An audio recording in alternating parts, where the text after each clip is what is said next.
Well, all of our friendly pollinators have an important role in our ecosystem, and Green Acres is sharing how you can create a pollinator-friendly garden. Cute. Bella Cundy is at Green Acres this morning working on her green thumb. How's it going, Bella? Oh, John, I just love coming to Green Acres for segments because they always hype me up having a green thumb. They say anybody can have a green thumb. I did have my mom send a picture of her plant to them because she had a question.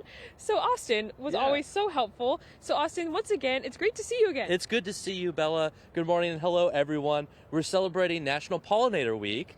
And you're right, we love people coming in, talking about plants, getting excited about what you want to grow this year. And for pollinators, that's something that you can plant for. You can plant certain plants in your landscape to attract pollinators to your yard, like bees, butterflies, hummingbirds. We want to draw those things in. And the key to success to do that is to plant lots of pretty, beautiful colored flowers, a diversity of plants, because just like us, bees need a variety in their diet. They actually will thrive if they have many different kinds of things in their diet.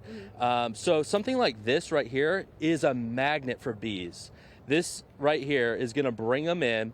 And we have this in a cool pot up with a couple other plants, lantana. You make it so easy for us. I mean, yeah, we've got a lot of varieties of lantana and bees. I just want to point this one out because bees love it, but bees also love thyme. This is an herb that you can grow that's easy to grow. You can make a little herb garden. You can take some for your cooking, but it has a special oil that bees love and it keeps them healthy. And look, we have bees here with us today.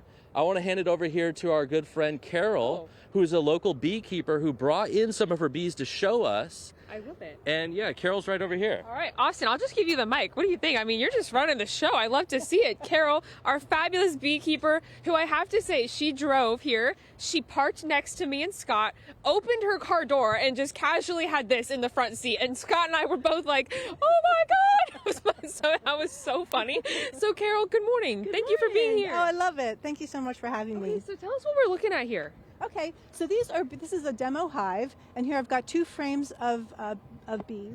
And so this is where we've got a lot of nectar, and if you can see the shiny nature, that's where they have collected nectar and are putting it in. And then up in here they're building comb, and then here's some brood. So these are where the queen has laid eggs and they're worker. These are worker bees that are incubating, and so you can see it's flat.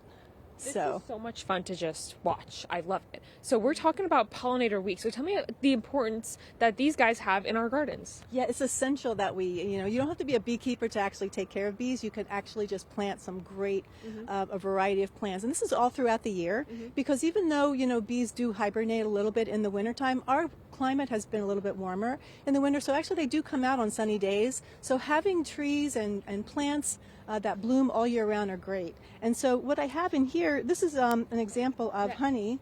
And this is honey that was extracted back in early spring. And it's got like a more of a citrus flavor. And you see it's lighter. This is a little bit crystallized and that's what tells you that it's natural raw honey. It's not something that's been heated like what you might find in the store. And then this is the one that's more, it's got other kinds of flowers that they gathered nectar from, and so probably it's blackberry, it might be eucalyptus, things that's later and it's darker, and so there's a different flavor profile. So when you're having sugar, you just get that sweetness, but here you get actually a flavor, and you can usually pick and choose what you like. How stinking cool. So I can't wait to see you put this back in your car and drive away because that was the most craziest thing I've ever seen. Back with Austin at Green Acres. All right, Austin, while we wrap up, people who are interested in getting their gardens, where can they find you guys? How can they get started? Maybe they're a little intimidated. Sure. So we have 7 locations in the Sacramento area. So there's a Green Acres by you, and find the one by you. Come check us out. We love to talk to people, approach our employees. We are filled with very knowledgeable staff, and we want to help you out. But beyond National Pollinator Week, we're actually celebrating pollinators all through the month of July. We have a kids camp. If you want to get your kids excited about growing too, bring them into kids camp. We even have a pollinator class and a bee class that they can attend. So check that out on our website, and you can sign up for kids camp. We have it every Tuesday in the month of July, and it's really fun. We're going to be talking plants, teaching kids all about the benefits of pollinators, the benefits of having all these beautiful plants in your yard. Austin, thank you. Carol, thank you. Green Acres, Pollinator Week, bees and cars. Gotta love it. Courtney and John, can you imagine just driving with this in your car? sight, I know. She opened the car door, like, "Whoa!" and Scott and I were like, ah! I mean, it has a handle on it. Nuts.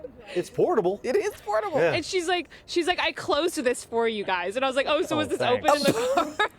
Yeah, and the car was open. Could you We imagine? love the bees. That's awesome. Crazy. Thank you, Bella.